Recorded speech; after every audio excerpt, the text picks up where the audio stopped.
Hello everyone, it is your DJ for life, and I am coming to you from the Buffalo Bill Center of the West, which was formerly known as the Buffalo Bill Historical Center. It was built in 1917 in order to honor and with kind of preserve the legacy and history of Buffalo Bill, who was born as William Frederick Cody, which is what Cody, Wyoming is named after. Behind me you can see we have a statue of Buffalo Bill riding a horse here. And some other facts about Buffalo Bill is that he was born in Iowa, lived for a period of time in Ontario, Canada, where his dad grew up, and then moved back to the Midwest, and has become famous for his Wild West shows, in which he has depicted like reenactments of the frontier and Indian wars. Buffalo Bill himself served in the Civil War, and had also done other things, like he worked for the Pony Express for a short time. And as, like I said, we know he's famous for his Wild West shows that he has. This Buffalo Bill Center of the West has 5 museums in it. The Draper Natural History, the Buffalo Bill, the Plains Indian, the Whitney Western Art, and the Cody Firearms Museum are all part of this center, all part of that. So it's about 50,000 artifacts that it has, and also over about 7 acres. It's a lot to see. The passes that you get are a 2-day pass, and so you can take your time, but even in 2 days, most likely you aren't going to get through all of it. So let's go ahead and take a look around.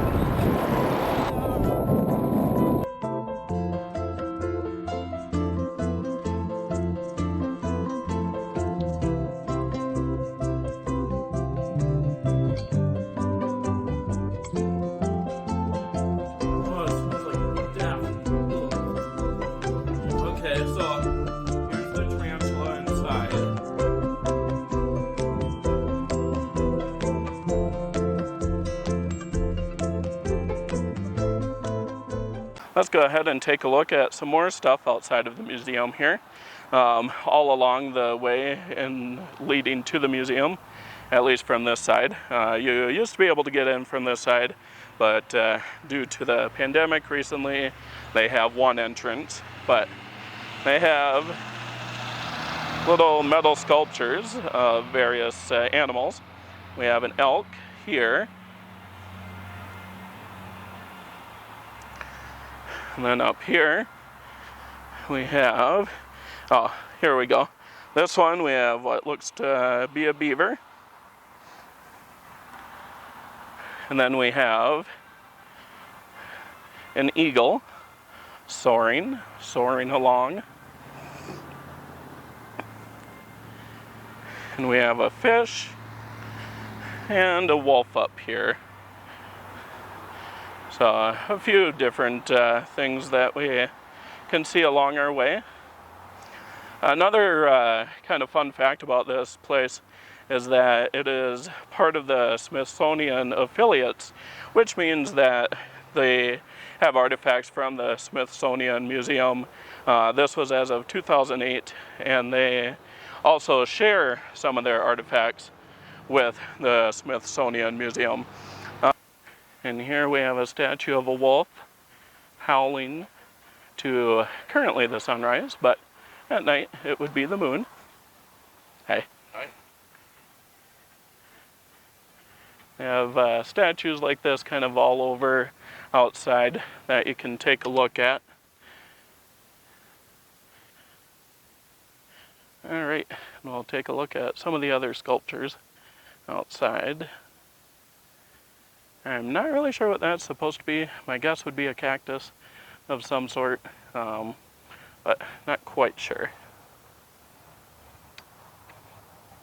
Alright, and another thing that you can kind of see behind me, they have a teepee set up, and then over there they have someone that bakes biscuits that you can get, and they're just setting up, it looks like, not quite ready to make the biscuits yet, but I believe he's here daily doing that.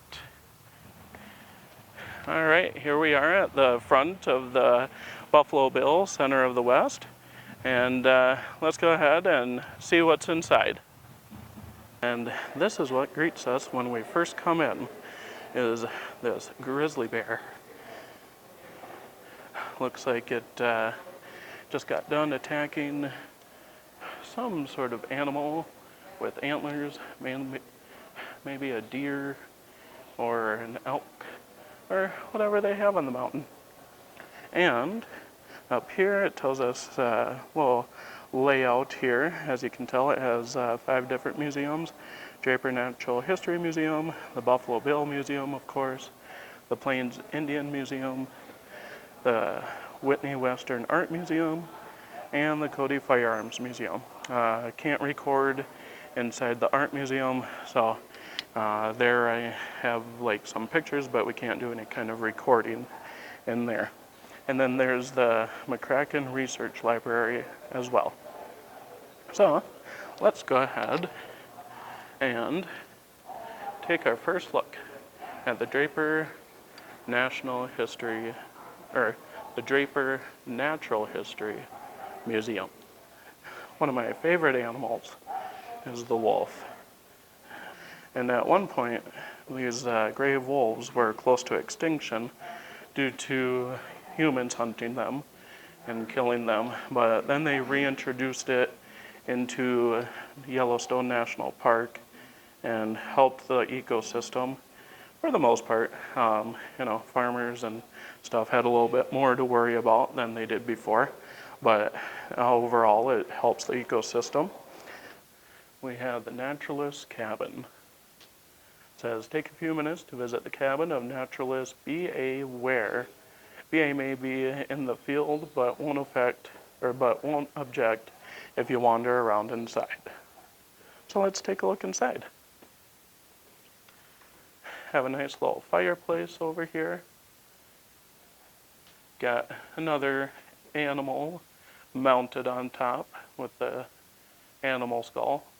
Probably another elk. Seems to be popular. And over here, we have a nice pair of snowshoes that is right underneath this big elk head with huge antlers. Yep, there we go. Now we got them in view. And now we're going to be taking a look at the bottom to the top. This kind of spiral staircase. I'm at the bottom right now and going up to kind of where we started. But this is the Draper Natural History Museum. This part's closed off. Might be remodeling or something. It doesn't really specify, but it's not too much over there anyway that we're missing out. So one thing that they have down here, which I'll show you here in just a bit, is along the route you can get a little punch card or postcard type thing and punch it at each of these different stations. And there are 7 different ones that you can do. And they go on to this here, Greater Yellowstone Adventure Passport. Generally meant for kids, kind of have fun, pay attention, and stuff like that. Adults can do it as well, of course. And yeah, different stations here. I'll try and catch them all as we go up here. And up here, I was actually here yesterday, but I missed this. We have a bald eagle sitting in a tree on one of the eagle's nests, which the eagle's nest can be very wide, actually. I believe like 6 feet wide, some of them can get, but definitely a lot bigger than any of your other normal nests.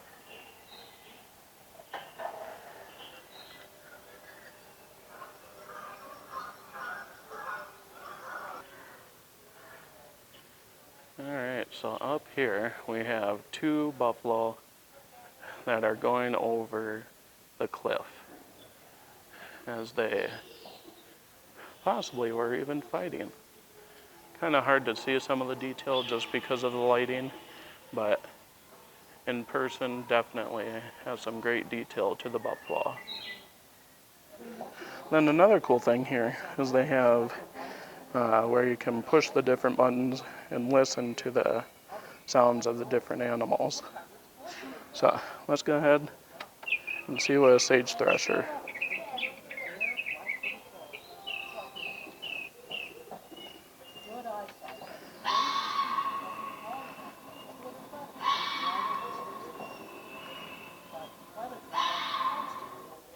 And that is what those hawks sound like. And here's another one of those stations where you can get your punch on your passport. So don't forget that. And then we have some little prairie dogs down here, working away at their little shelter.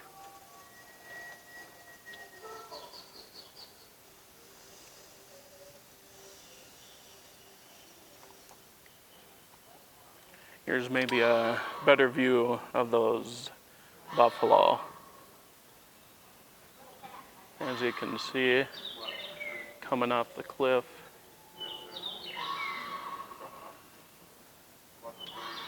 And down below that is some archaeological things. Got some bones being dug up and preserved.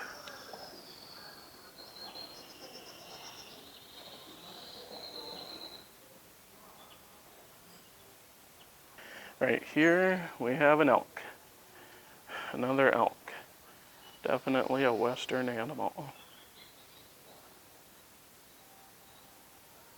And if you can see it over here, there's also a rattlesnake. Kind of camouflaged in there, which is good for them, but bad for us, especially if they're going to come attack. And over here we have a couple people digging up some fossils. Keep up the good work, guys. Probably been at it for a long time. Over here we have the mountain forest section, 6,000 to 10,000 feet. Another kind of cool thing is that they're broken up into different sections and different elevations, kind of the things you'd find at those elevations. And here is another one of those markers or punch things for your passport as you go through. I think so far that's our third one that I saw. Some more gray wolves. That one has, looks like probably a elk or some sort of prey, their feet or their leg.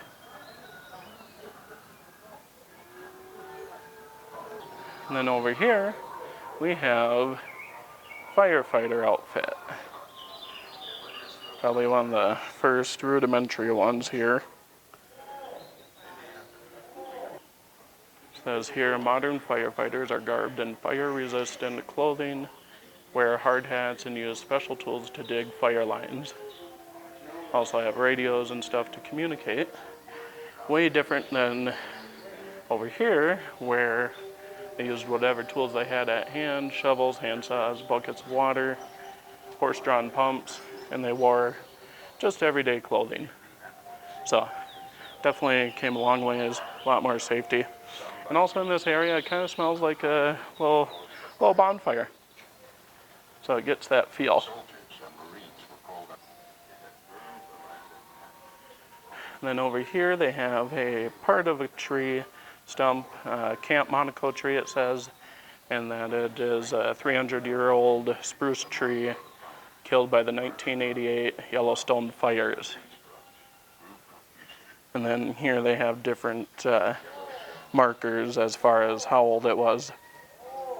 So it says as with the Declaration of Independence. Keeps going up. Wyoming becomes a state in 1890. This tree was still around. This is the death of the tree, the Yellowstone fires of 1988. Crazy to think that there's so much history in one tree and so much went on while this tree was still alive. And then here is a view of what I was showing you down there, where you can see Montana, Idaho, Wyoming, the Wind River Range, Jackson, over there the Bighorn Mountains, which I travel over each year to come to Cody, Wyoming.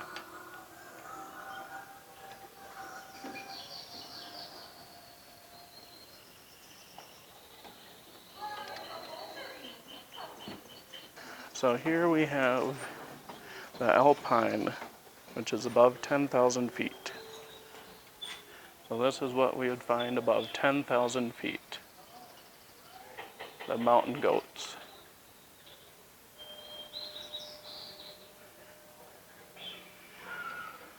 And this is when you come in, you'd see the first one of the passport punches. And this is on the upper level, and there are 7 different ones that you can get along the way. You got a bighorn sheep battling someone that probably doesn't stand a chance. So here's another one of the punch passes for your passport. This one is the moose, which we can see behind the bush or trees here.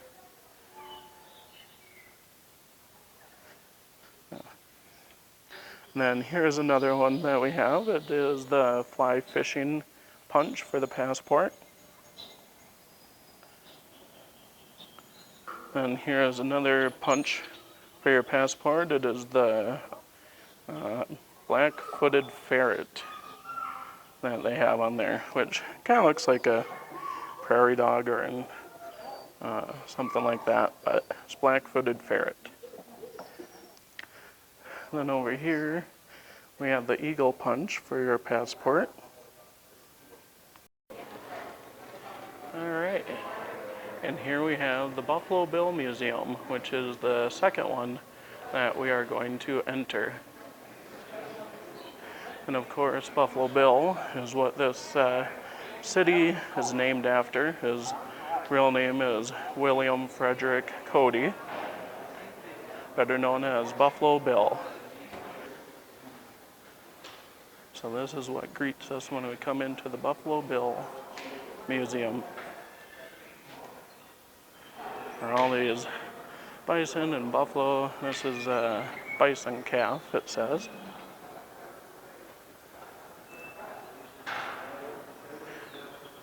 Just massive creatures. Definitely won't want them running after you. Over here we have an old covered wagon.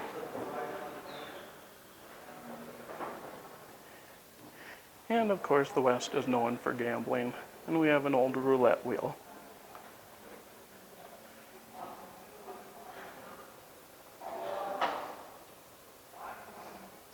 And it talks here about the Irma Hotel here in Cody, Wyoming.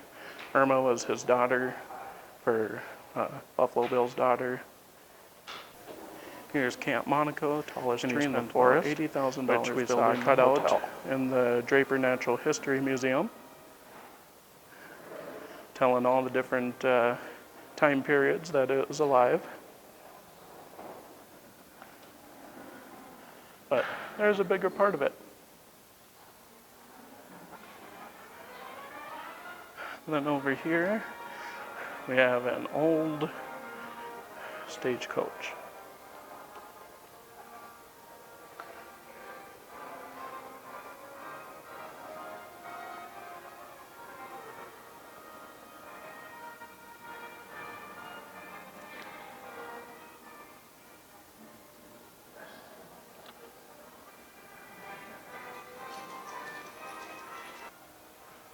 So here we have some of the different relatives of Buffalo Bill, or William Cody.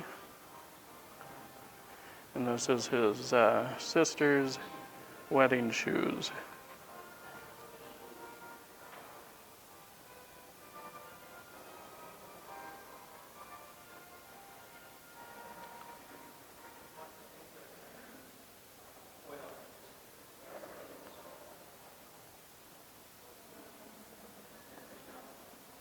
And here is a Pony Express saddle. Buffalo Bill worked for the Pony Express for a short time.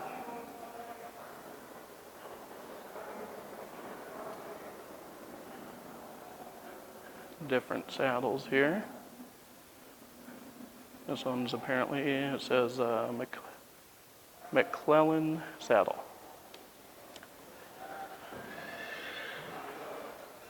This one apparently is a McClellan saddle. And a stock saddle, it says.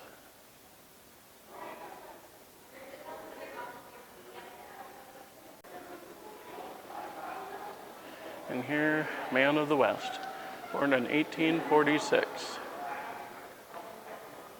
William F. Cody.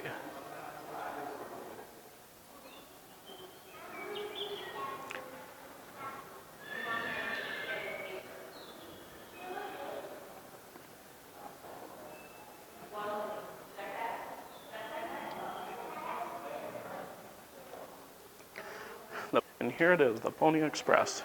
It says, though short-lived, the Pony Express became a permanent icon of the Old West. And it ran from 1860 to, well, April of 1860 to July of 1861. It said, before, mail deliveries to California took a month or more. Mail now reached California in just 10 days. So, a lot more profitable, a lot faster.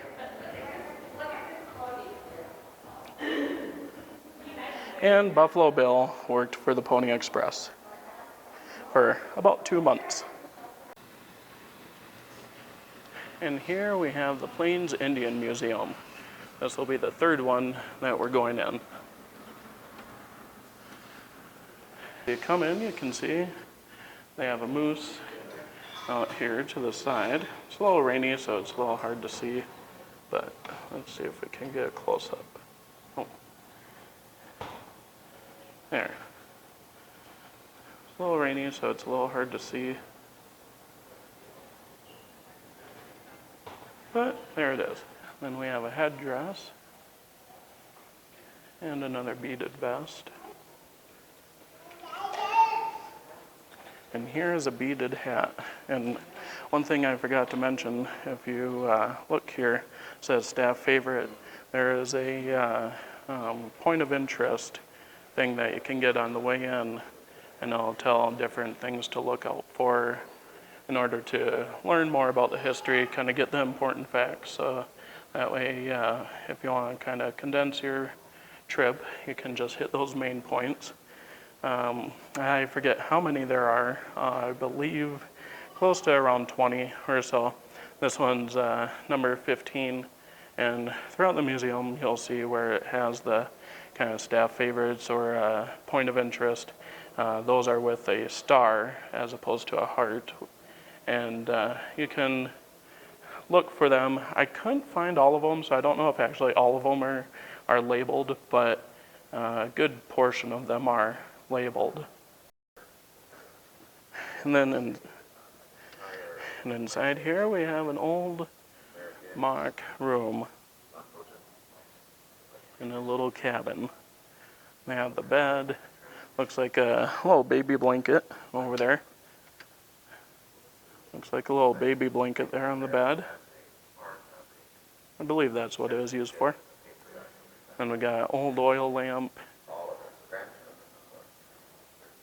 old bed frame.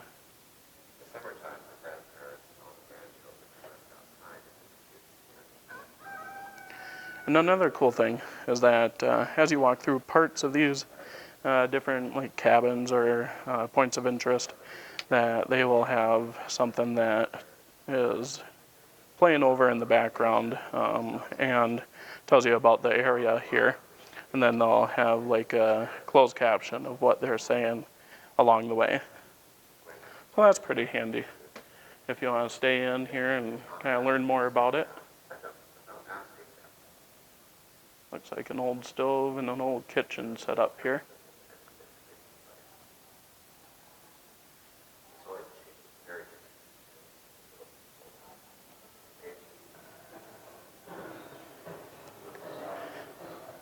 And then in this section, they talk about honor and celebration.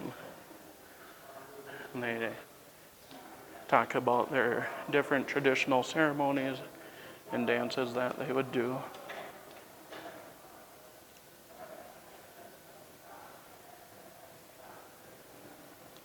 Some more headdresses.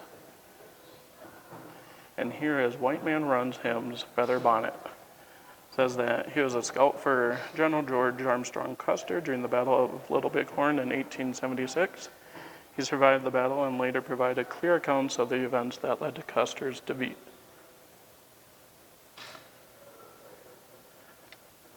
And here it talks about some of the beading, the beadwork that the women did in the native culture.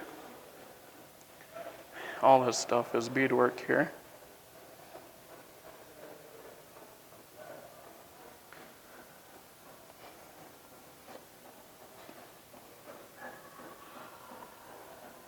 Just think of all the hours put in to the making of all these clothing articles. And how nowadays we have it so easy and don't have. And nowadays we have it so easy. We have a lot of things produced in the manufacturing plants.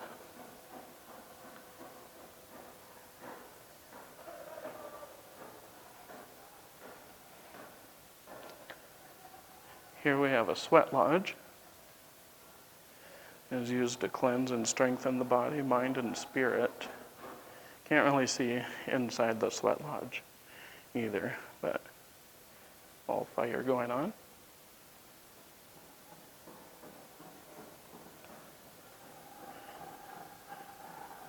Some clothing they wore at the powwows.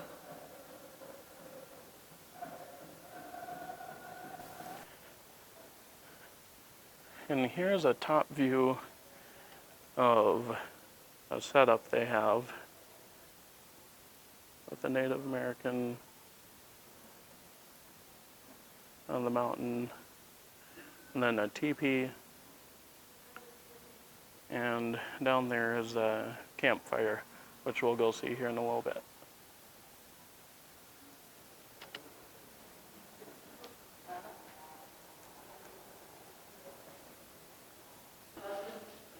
And then here we are at the very bottom level, where we are now below the guy on the rocks.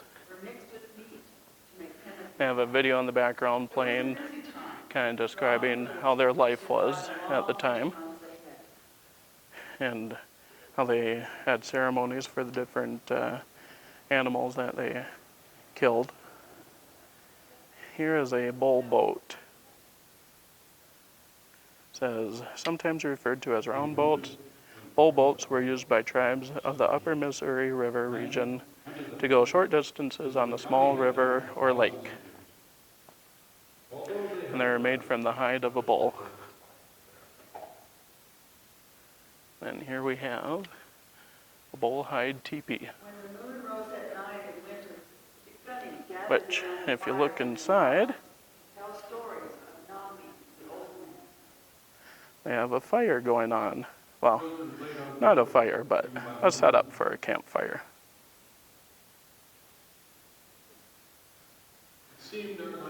Buffalo hide teepee. And over here,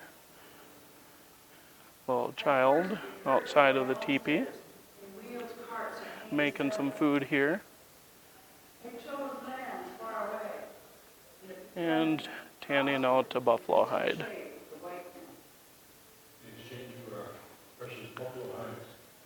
And then here's a view from the bottom up to the horse.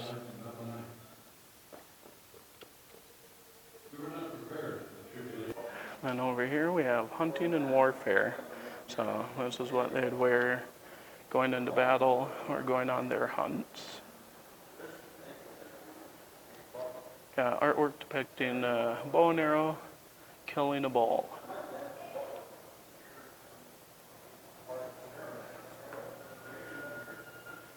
And over here we have the buffalo, so sustenance of life.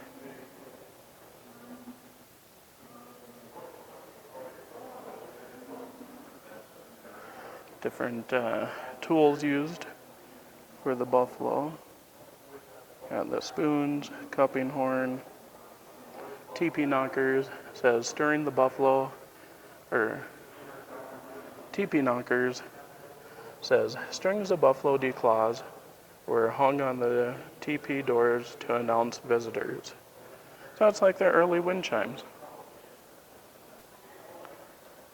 And here we have some more horses, some more sculptures. It says traveling together. Scouts led the way for traveling bands, scanning the landscape for signs of wild game or enemies.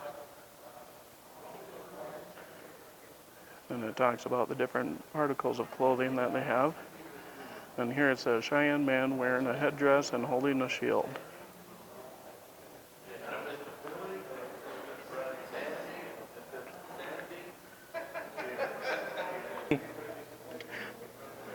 And then here we have what it says is a dress yoke. It says fully beaded dress yokes were the height of fashion among the Lakota women and girls from 1870 to 1890. The piece of clothing is fitted around the neck and the shoulders and was made of a single tanned hide. It would have been attached to a tanned hide skirt or worn over a cotton dress. Again, the amount of work that goes into making this would be, I don't even know how many hours. I feel like it'd be hundreds of hours to make something this detailed and to have that design.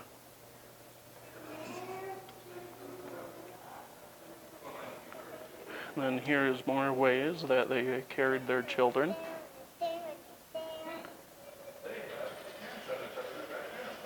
Kind of looks like your kid could go skiing on that one. Or it kind of looks like a shoe for a really big person. Maybe Shaquille O'Neal. And here is the Cody Firearms Museum. This will be the fourth one that we go through. And right next to it is the Whitney Western Art Museum, but like I mentioned before, I can't record in there, so we won't be having any video inside that one. So as you walk in, you get a display of various types of handguns and shotguns, which is a really cool display. Again, I don't know what type of guns these are, but if you kind of look here, looks like the world's smallest gun that they have. I don't know what kind of gun that would be, but if you know, leave a comment.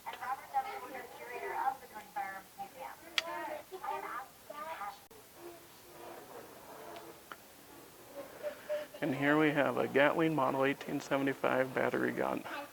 It says, while the Gatling gun is often portrayed as being the main arm of U.S. troops on the western frontier, they only saw major action 3 times and fired more shots in anger in the Spanish-American War than they had in decades of the frontier duty. Would hate to be lugging this around, that's for sure.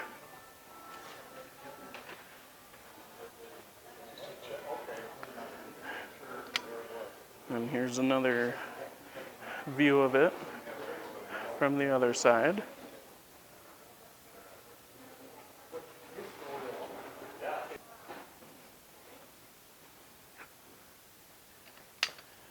And here's a room that shows the gun manufacturing.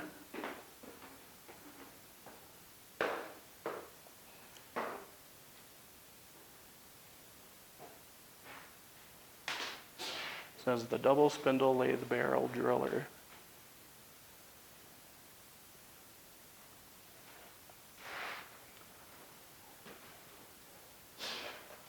wonder how heavy some of this equipment could be.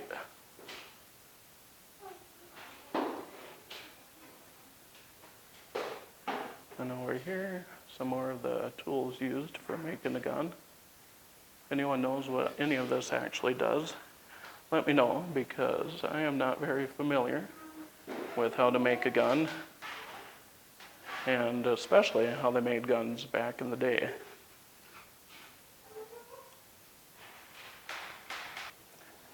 And here are some more guns. There are thousands of guns in this museum.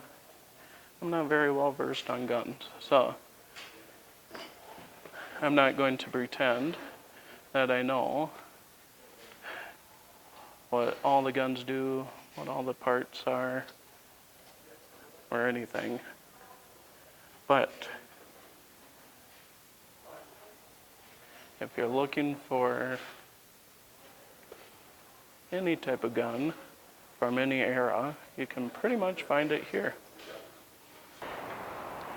Alright, so that was a tour of the center of the West and all 5 of the museums except for the Whitney Western Art Museum, because we couldn't film in there. Yeah, we couldn't do any of the outside stuff, mainly because it was raining. My camera isn't waterproof, and so right now it's not raining, but due to time constraints I'm not able to go back and tour those. But you can look it up online. I'll leave links in the video here for you to look up the information about this place and any of the other kind of stuff that we talked about throughout the video.